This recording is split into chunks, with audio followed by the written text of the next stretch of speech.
घालीन लुटांगण वंदीन चरण डोळ्यानी पाहिन रूप तुझे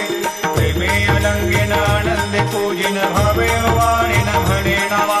त्वमेव माता पिता त्वमेव त्वमेव बंधु सखा त्वमेव त्वमेव विद्या द्रविणं त्वमेव त्वमेव सर्वं मम देवदेव कायेन वाचा मनसेन्द्रियैर्वा बुद्ध्यात्मना वा प्रकृति स्वभावात् करोमि यद्यत् सकलं परस्मै नारायणायति समर्पयामि अच्युतं केशवं रामनारायणं कृष्णदामोदरं वासुदेवं हरिं श्रीधरं माधवं गोपिकावल्लभं जानकीनायकं रामचन्द्रं भजे हरे राम